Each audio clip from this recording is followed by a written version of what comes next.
Hello students, ਸਾਡਾ ਅੱਜ ਦਾ ਟੌਪਿਕ ਹੈ BEd practical engagement with community viva ਵਾਈਵਾ ਕੁਐਸਚਨਸ। ਤਾਂ ਅੱਜ ਅਸੀਂ ਕਰਨ ਜਾ ਰਹੇ ਹਾਂ ਕੁਐਸਚਨਿੰਗ ਜਿਹੜੀ ਤੁਹਾਨੂੰ ਬੀਐਡ ਦੇ ਪ੍ਰੈਕਟੀਕਲ ਅੰਗੇਜਮੈਂਟ ਵਿਦ ਕਮਿਊਨਿਟੀ ਦੇ ਵਿੱਚ ਕੀਤੀ ਜਾ ਸਕਦੀ ਹੈ। ਐਕਸਟਰਨਲ ਵੱਲੋਂ ਜਿਹੜੇ ਕੁਐਸਚਨ ਪੁੱਟ ਕੀਤੇ ਜਾ ਸਕਦੇ ਨੇ, ਅਸੀਂ ਪੋਸੀਬਿਲਿਟੀ ਦੇ ਅੰਡਰ ਉਹਨਾਂ ਨੂੰ ਕਰਦੇ ਹਾਂ। ਤਾਂ 5 ਕੈਟਾਗਰੀਜ਼ ਦੇ ਵਿੱਚ ਇਹਨਾਂ ਨੂੰ ਵੰਡਦੇ ਹਾਂ ਅਸੀਂ। ਕੁਐਸਚਨਸ ਰਿਗਾਰਡਿੰਗ ਕਮਿਊਨਿਟੀ, ਫਿਰ ਕੁਐਸਚਨਸ ਰਿਗਾਰਡਿੰਗ ਕਮਿਊਨਿਟੀ ਸਰਵਿਸ, ਫਿਰ ਹੈਗੇ ਨੇ questions regarding role of teacher in community service, ਅੱਗੇ ਹੈਗੇ ਨੇ questions regarding your activities mentioned in your file. ਹੋਰ ਕੁਐਸਚਨ ਕਿਸ ਤਰ੍ਹਾਂ ਦੇ ਹੋ ਸਕਦੇ ਨੇ? Regarding school activities during teaching practices. ਸਭ ਤੋਂ ਪਹਿਲਾਂ ਅਸੀਂ ਪਹਿਲੀ ਕੈਟਾਗਰੀ ਕਰਾਂਗੇ ਕਮਿਊਨਿਟੀ ਸਰਵਿਸ ਕਮਿਊਨਿਟੀ ਨਾਲ ਰਿਲੇਟਡ ਤੁਹਾਡੇ ਤੋਂ ਕੁਐਸਚਨ ਪੁੱਛਿਆ ਜਾ ਸਕਦਾ। What is community? What do you mean by community? Community ਤੋਂ ਤੁਸੀਂ ਕੀ ਭਾਵ ਲੈਂਦੇ ਹੋ? ਤਾਂ ਇਹਦੇ 'ਚ ਅਸੀਂ ਸਿੰਪਲ ਮੀਨਿੰਗ ਦੱਸਾਂਗੇ community the. A group of people living in the same place or having a particular characteristics in common। ਤਾਂ ਕਮਿਊਨਿਟੀ ਕੀ ਹੁੰਦੀ ਆ? ਲੋਕਾਂ ਦਾ ਇੱਕ ਗਰੁੱਪ ਹੁੰਦੀ ਆ ਜਿਹੜੇ ਇੱਕ ਜਗ੍ਹਾ 'ਤੇ ਰਹਿੰਦੇ ਨੇ ਅਤੇ ਜਿਨ੍ਹਾਂ ਦੀਆਂ ਵਿਸ਼ੇਸ਼ਤਾਵਾਂ ਸਾਂਝੀਆਂ ਹੁੰਦੀਆਂ ਨੇ ਜਾਂ ਇੱਕੋ ਜਿਹੀਆਂ ਵਿਸ਼ੇਸ਼ਤਾਵਾਂ ਰੱਖਦੇ ਨੇ, ਉਹ ਲੋਕਾਂ ਨੂੰ ਕੀ ਕਿਹਾ ਜਾਂਦਾ? ਕਮਿਊਨਿਟੀ। ਅੱਗੇ ਹੋਰ 2 ਲਾਈਨਾਂ ਅਸੀਂ ਬੋਲਦੇ ਹਾਂ। A community is a social unit with commonality such as norms, religion, values, customs or identity। ਤਾਂ ਕਮਿਊਨਿਟੀ ਕੀ ਆ? ਇੱਕ ਸੋਸ਼ਲ ਯੂਨਿਟ ਆ, ਇੱਕ ਸਮਾਜਿਕ ਇਕਾਈ ਆ ਜਿਹਦੇ ਵਿੱਚ ਸਾਂਝੇ ਗੁਣ ਹੁੰਦੇ ਨੇ, ਸਾਂਝੇ ਜਿਹੜੇ ਨੇ ਨਿਯਮ ਹੁੰਦੇ ਨੇ ਕਮਿਊਨਿਟੀ ਦੇ, ਸਾਂਝਾ ਰਿਲੀਜਨ ਹੁੰਦਾ ਏ, ਸਾਂਝੀਆਂ ਵੈਲਿਊਜ਼ ਹੁੰਦੀਆਂ ਨੇ, ਪਰੰਪਰਾਵਾਂ ਹੁੰਦੀਆਂ ਨੇ ਜਾਂ ਉਹਨਾਂ ਦੀ ਪਹਿਚਾਣ ਹੁੰਦੀ ਹੈ ਕਾਮਨ। ਤਾਂ ਇਸ ਤਰ੍ਹਾਂ ਦੇ ਗਰੁੱਪ ਨੂੰ ਕਮਿਊਨਿਟੀ ਬੋਲਿਆ ਜਾਂਦਾ ਏ। ਅੱਗੇ definition of community. Community the definition ਕੀ ਆ? ਪੀਪਲ ਲਿਵ ਇਨ ਐਨ ਏਰੀਆ ਔਰ ਅ ਗਰੁੱਪ ਔਰ groups of people who shared common interest. ਤਾਂ ਉਹ ਲੋਕ ਜਿਹੜੇ ਇੱਕ ਜਗ੍ਹਾ 'ਤੇ ਰਹਿੰਦੇ ਨੇ ਜਾਂ ਇੱਕ ਗਰੁੱਪ 'ਚ ਰਹਿੰਦੇ ਨੇ, ਜਾਂ ਲੋਕਾਂ ਦੇ ਗਰੁੱਪ ਜਿਹੜੇ ਇੱਕ ਦੂਜੇ ਨਾਲ ਆਪਣੇ ਜਿਹੜੇ ਨੇ ਇੰਟਰਸਟ ਸਾਂਝੇ ਕਰਦੇ ਨੇ, ਉਹਨਾਂ ਨੂੰ ਕਮਿਊਨਿਟੀ ਬੋਲਿਆ ਜਾਂਦਾ ਹੈ। ਅੱਗੇ ਸੈਕਿੰਡ ਕੈਟਾਗਰੀ ਦਾ ਕੁਐਸਚਨ ਤੁਹਾਨੂੰ ਪੁੱਛੇ ਜਾ ਸਕਦੇ ਨੇ regarding community service. Community service ਕੀ ਹੁੰਦੀ ਹੈ? Community service is unpaid work performed by a person or a group of people for the benefit and betterment of their community without any form of compensation। ਤਾਂ community service ਕੀ ਹੁੰਦੀ ਆ? ਇੱਕ ਜਿਹੜੀ unpaid ਕੰਮ ਹੁੰਦਾ ਏ, ਮੀਨ ਜੇ ਉਸਦੀ ਕੋਈ ਪੇਮੈਂਟ ਨਹੀਂ ਮਿਲਦੀ, ਪੈਸੇ ਨਹੀਂ ਮਿਲਦੇ, ਜਿਹੜਾ ਕੀਤਾ ਜਾਂਦਾ ਏ ਕਿਸੇ ਵਿਅਕਤੀ ਦੁਆਰਾ, ਕਿਸੇ ਵਿਅਕਤੀਆਂ ਦੇ ਗਰੁੱਪ ਦੁਆਰਾ। ਕਾਹਦੇ ਲਈ ਕੀਤਾ ਜਾਂਦਾ ਏ? Benefit and betterment of their community. ਆਪਣੀ ਜਿਹੜਾ ਭਾਈਚਾਰਾ ਏ ਉਹਨੂੰ ਸੁਧਾਰਨ ਵਾਸਤੇ ਜਾਂ ਉਸ ਨੂੰ ਲਾਭ ਪਹੁੰਚਾਉਣ ਵਾਸਤੇ ਜਿਹੜਾ ਕੰਮ ਬਿਨਾਂ ਕਿਸੇ ਪੈਸੇ ਦੇ ਲੈਣ ਦੇਣ 'ਤੇ ਕੀਤਾ ਜਾਂਦਾ ਹੈ, ਉਹ ਕੀ ਆ? ਕਮਿਊਨਿਟੀ ਸਰਵਿਸ ਆ। ਤਾਂ ਇਸ ਦੇ ਬਦਲੇ 'ਚ ਕੋਈ ਵੀ ਜਿਹੜੀ ਆ ਭੇਟਾ ਨਹੀਂ ਲਈ ਜਾਂਦੀ, ਜਾਂ ਇਹ ਕਹਿ ਲਓ ਕੋਈ ਵੀ ਫਾਇਦਾ ਨਹੀਂ ਉਠਾਇਆ ਜਾਂਦਾ ਕੰਮ ਕਰਨ ਦੇ ਬਦਲੇ 'ਚ। ਜਦੋਂ ਤਾਂ ਉਹ ਬਿਨਾਂ ਕਿਸੇ ਇੱਛਾ ਦੇ, ਜਦੋਂ ਅਸੀਂ ਕੰਮ ਕਰਦੇ ਹਾਂ ਪੈਸੇ ਦੀ ਇੱਛਾ ਦੇ ਜਾਂ ਕਿਸੇ ਫਾਇਦਾ ਲੈਣ ਦੀ ਇੱਛਾ ਦੇ, ਜਦੋਂ ਅਸੀਂ ਕੰਮ ਕਰਦੇ ਹਾਂ ਉਸ ਨੂੰ ਕਮਿਊਨਿਟੀ ਸਰਵਿਸ ਕਿਹਾ ਜਾਂਦਾ ਹੈ। ਅੱਗੇ ਸਾਡੇ ਕੋਲ ਕੁਐਸਚਨਸ ਹੋ ਸਕਦੇ ਨੇ regarding role of teacher in community service. ਤੁਹਾਨੂੰ ਪੁੱਛਿਆ ਜਾ ਸਕਦਾ ਕਿ ਬੀਐਡ ਦੇ ਵਿੱਚ ਜਿਹੜਾ ਕਮਿਊਨਿਟੀ ਸਰਵਿਸ ਦਾ ਅੰਗੇਜਮੈਂਟ ਵਿਦ ਕਮਿਊਨਿਟੀ ਦਾ ਜਿਹੜਾ ਪੇਪਰ ਹੈ ਕਿਉਂ ਐਡ ਕੀਤਾ ਗਿਆ ਹੈ? ਕੀ ਰੋਲ ਆ ਟੀਚਰ ਦਾ ਕਮਿਊਨਿਟੀ ਸਰਵਿਸ ਨਿਭਾਉਣ ਦੇ ਵਿੱਚ?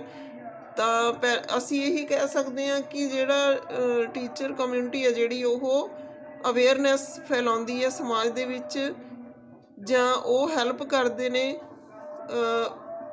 ਐਜੂਕੇਸ਼ਨ ਨੂੰ ਸਪਰੈਡ ਕਰਨ ਦੇ ਵਿੱਚ। ਇਸ ਤਰ੍ਹਾਂ ਨਾਲ ਅਸੀਂ ਇਸ ਨੂੰ ਅੱਗੇ ਦੱਸ ਸਕਦੇ ਹਾਂ। Teachers can help improve society. ਅਧਿਆਪਕ ਨੇ ਜਿਹੜੇ ਉਹ ਸੁਸਾਇਟੀ ਨੂੰ ਇੰਪਰੂਵ ਕਰਨ ਦੇ ਵਿੱਚ ਸਹਾਇਤਾ ਕਰ ਸਕਦੇ ਨੇ।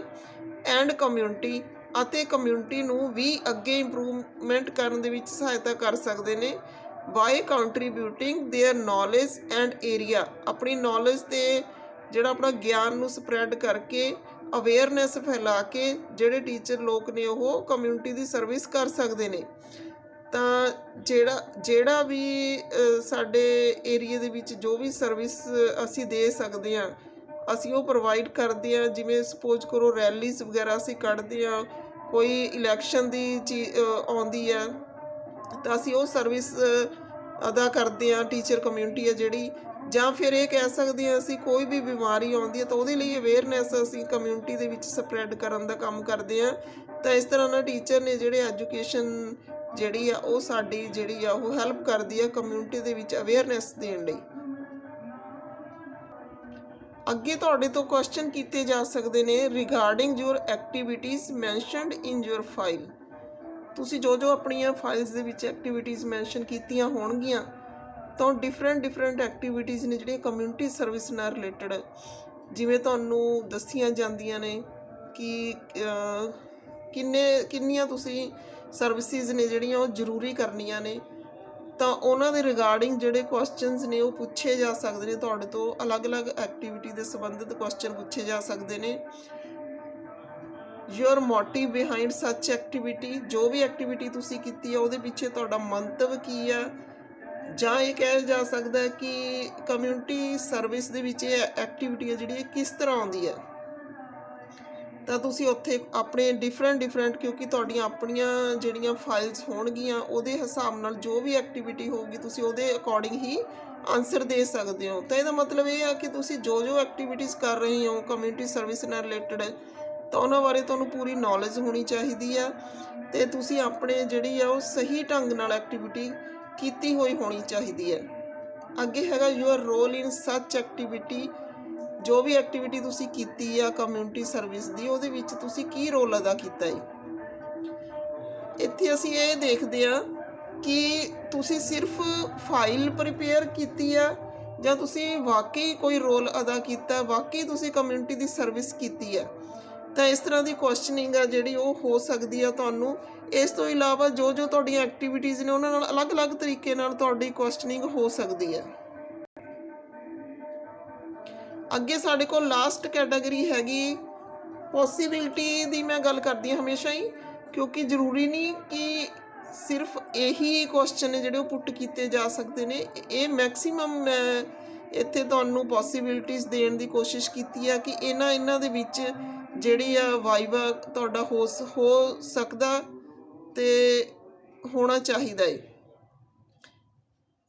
ਅੱਗੇ questions regarding school activities during teaching practice, ਜੋ ਸਕੂਲ ਐਕਟੀਵਿਟੀਜ਼ ਤੁਸੀਂ ਕੀਤੀਆਂ ਨੇ ਉਹਨਾਂ ਦੇ ਰਿਗਾਰਡਿੰਗ ਕੁਐਸਚਨਸ ਤੁਹਾਡੇ ਤੋਂ ਪੁੱਛੇ ਜਾ ਸਕਦੇ ਨੇ। Your performance in school activities, ਤੁਸੀਂ ਕੀ ਪਰਫੋਰਮੈਂਸ ਕੀਤੀ ਹੈ ਸਕੂਲ ਐਕਟੀਵਿਟੀਜ਼ ਦੇ ਵਿੱਚ, ਤੁਹਾਨੂੰ ਕੀ ਰੋਲ ਮਿਲਿਆ ਹੈ, ਤੁਸੀਂ ਬੱਚਿਆਂ ਨੂੰ ਕਿਵੇਂ ਪ੍ਰੀਪੇਅਰ ਕੀਤਾ ਹੈ, ਕਿਵੇਂ ਅਵੇਅਰ ਕੀਤਾ ਬੱਚਿਆਂ ਨੂੰ। ਜੇ ਤੁਸੀਂ ਕੋਈ ਕੰਪੀਟੀਸ਼ਨ ਕਰਵਾਇਆ ਹੈ ਤਾਂ ਉਹ ਤੁਸੀਂ ਕਿਸ ਬਿਹਾਫ 'ਤੇ ਕਰਵਾਇਆ, ਉਹਦੇ ਨਾਲ ਬੱਚਿਆਂ ਨੂੰ ਕੀ ਫਾਇਦਾ ਹੋਏਗਾ। ਤਾਂ ਇਸ ਤਰ੍ਹਾਂ ਦੀਆਂ ਗੱਲਾਂ ਤੁਹਾਡੇ ਤੋਂ ਪੁੱਛੀਆਂ ਜਾ ਸਕਦੀਆਂ ਨੇ। ਫਿਰ ਨੰਬਰ ਆਫ ਐਕਟੀਵਿਟੀਜ਼, ਤੁਸੀਂ ਟੋਟਲ ਕਿੰਨੀਆਂ ਐਕਟੀਵਿਟੀਜ਼ ਕੀਤੀਆਂ ਡਿਊਰਿੰਗ ਟੀਚਿੰਗ ਪ੍ਰੈਕਟਿਸ। ਤਾਂ ਇਸ ਤਰ੍ਹਾਂ ਦੇ ਕੁਐਸਚਨ ਨੇ ਜਿਹੜੇ ਤੁਹਾਨੂੰ ਉਹ ਵਾਈਵਾ ਦੇ ਵਿੱਚ ਪੁੱਛੇ ਜਾ ਸਕਦੇ ਨੇ। ਤਾਂ ਇਹ 5 ਕੈਟਾਗਰੀਜ਼ ਨੇ ਜਿਹੜੀਆਂ ਤੁਹਾਨੂੰ 5 ਮੇਨ ਕੈਟਾਗਰੀਜ਼ ਨੇ ਜਿਹਦੇ ਅੱਗੇ ਕੁਐਸਚਨ ਜਿਹੜੇ ਨੇ ਉਹ ਪੁੱਛੇ ਜਾ ਸਕਦੇ ਨੇ। ਤਾਂ ਮੈਨੂੰ ਲੱਗਦਾ ਕਿ ਤੁਹਾਨੂੰ ਇਹ ਵੀਡੀਓ ਜਿਹੜੀ ਥੋੜ੍ਹੀ ਬਹੁਤ ਹੈਲਪਫੁਲ ਹੋਊਗੀ।